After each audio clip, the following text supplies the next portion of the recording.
20 वर्ष मुख्यमंत्री रहने के बाद चुनाव के 20 दिन पहले अगर आप औद्योगिक नीति की घोषणा कर रहे हैं तो ये दिखाता है कि आपने 20 वर्ष कुछ नहीं किया है। और ये दूसरी बात ये दिखाता है कि बिहार में जनसुराज का इतना डर है कि अब मोदी जी भी आकर पलायन की बात कर रहे हैं, तेजस्वी यादव भी पलायन की बात कर रहे हैं। पहली बार बिहार में पलायन की चर्चा हो रही है कि बिहार में पलायन कैसे रोका जाएगा। तो मैं बिहार के लोगों को आपके माध्यम से यही बताना चाहता हूं कि ये वानगी है। आप देखो, जनसुराज अभी जीता नहीं है। जनसुराज के प्रयास से, आपके सिर्फ खड़ा हो जाने से 400 रुपया का पेंशन 20 वर्ष में जो 410 नहीं हुआ वो 1100 हो गया। आंगनवाड़ी आशा वर्कर का मानदेय डबल हो गया। रसोईया की सैलरी बढ़ गई।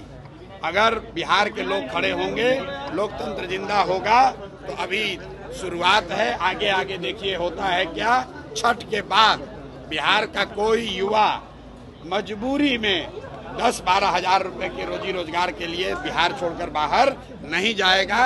जनसुराज की व्यवस्था बनी और बनने जा रही है तो ये चीज लागू हो जाएगा। तेलंगाना के मुख्यमंत्री रेवंत रेड्डी जो है राहुल गांधी यादव के साथ घूम रहे हैं। सिवान से आज काफी लोग शामिल हुए हैं। वहीं का एक लड़का इमरान है जो CNRC के आंदोलन में और दिल्ली दंगे के आरोप में जेल में बंद है। उसके बारे में आपको भाई, आज से करीब 6 महीना पहले जनसुराज ने एक नंबर जारी किया हुआ है कि किस समाज का कोई भी वर्ग, मुस्लिम साथी इंक्लूडेड, अगर उनके साथ कोई कानूनी तौर पर जाती हुई है या सरकार उनके साथ कुछ गलत कर रही है तो जनसुराज को संपर्क करें। जनसुराज अपने खर्चे पर अपनी ताकत लगाकर उनकी कानूनी और लोकतांत्रिक लड़ाई लड़ेगा।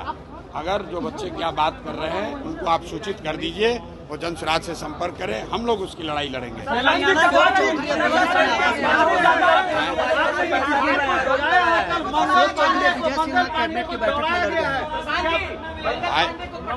देखिए, ऐसा है, लोगों ने मान ली है क्या? देखिए, मैंने आपको पहले कहा है कि पिछले 3 वर्षों में पटना की सड़कों पर बिहार के लोग पीटे गए हैं।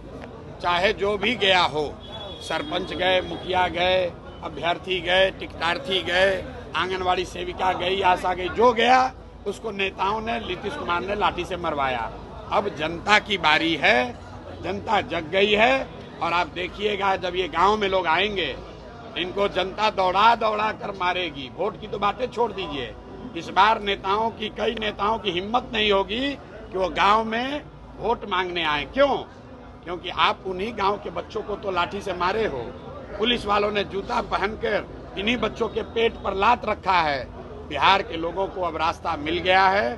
राजद के डर से नीतीश भाजपा और मोदी के डर से लालू का लालटेन जलाने की मजबूरी खत्म हो गई। अब एक नई व्यवस्था बन रही है, जनसुराज की व्यवस्था, जिसमें बिहार के बच्चों के लिए रोजगार है, जिसमें बिहार के बच्चों के लिए शिक्षा है और जिसमें सबसे बढ़कर इस बात की गारंटी है कि बिहार से पलायन साल भर के अंदर बंद। अशोक चौधरी, विजय सिन्हा कैबिनेट के बैठक में आपस में लड़ गए हैं। भाई, ये लोग, इनका कोई आपस में इनका आचार विचार पूरा सिर्फ लूट का झगड़ा है कि कौन कितना ज्यादा लूट सकता है।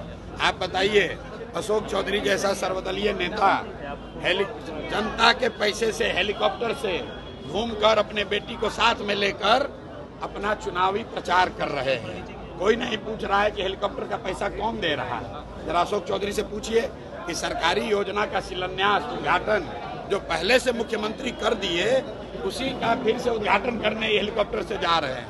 ये नेताओं का कोई वजूद नहीं है। जनता समझ चुकी है, इनका रास्ता खत्म। पश्चिमी चंपारण में 2